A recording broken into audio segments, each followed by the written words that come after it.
screen. Well, it has been 1 year since Nikki Haley left her post as governor of South Carolina to become the United States ambassador for the United Nations. Our Dawndy Mercer has done a number of interviews with Ambassador Haley. She joins us live from New York City tonight, where she is preparing for a sit-down interview with the Bamberg native. And Dawndy, she really has been on quite a journey. No doubt, Judy. Bamberg native, and then I met her when she was working in Orangeburg at her mom's store many, many years ago, keeping the books for her mom's dress shop. This is the United Nations behind me, and the sun is setting on New York City here, where it is headquartered. And it was quite a process getting the credentials to be one of the media people there today at the Security Council meeting, Security Council being one of the 6 groups under the United Nations. But a process well worth it once we finally got in and got in place and saw how very eye-opening it is to see really the entire world all in one room. Today's Security Council meeting at the United Nations focused on peace in the Middle East. Sitting in what is considered the gallery of the room, your eyes and ears take in so many different aspects of our world. Speaking first was Nikolai Mladenov, the UN Special Coordinator for the Middle East peace process. He spoke by way of video conference from Jerusalem. And there are those who believe in violence, who are convinced that confrontation is the only option. They do not recognize that both Palestinians and Israelis, Jews, Christians and Muslims have a legitimate national, historic and religious connection to this land.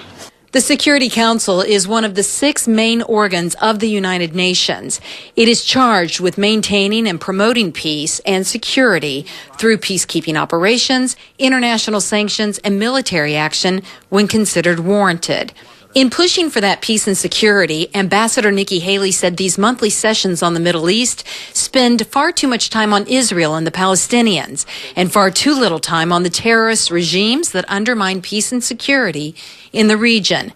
Chief among them, Iran, ISIS, Hezbollah, and Hamas. That remains my view. And I expect that in future months, I will continue to focus on those threats from the Middle East that draw too little attention at the UN. Haley says the single most critical element to achieving peace, even beyond security, borders, refugees, and settlements, is leadership.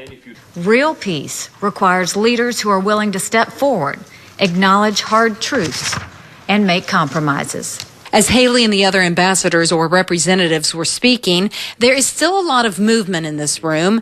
Aides deliver notes and messages to ambassadors and staff members. Everyone in the gallery where I sat wears an earpiece that allows us to better hear the ambassador who is speaking at the moment. The earpiece is set for English, but you can listen to an interpreter to hear another language. I listened to the council meeting in French and other European languages, then listened to a couple of the Asian languages. Obviously, I have no idea what was said during that portion of the council meeting. One thing that was loud and clear in every language was Ambassador Haley's lack of patience for those countries and regimes not promoting peace, and her staunch commitment to those that do. We need courageous leaders. History has provided such leaders in the past.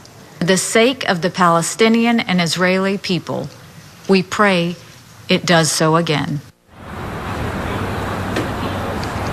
Now, watching Ambassador Haley in today's Security Council meeting, it is quite obvious she is quite comfortable speaking to the entire world. Also, she's not afraid to point out specific countries, even people by name, calling them out who do not fall in line with creating and promoting peace. Still ahead on the news at 6, I'll tell you why Haley says the way to end conflict is to start with compromise. Live in New York City in front of the United Nations, Dawndy Mercer, WIS News 10.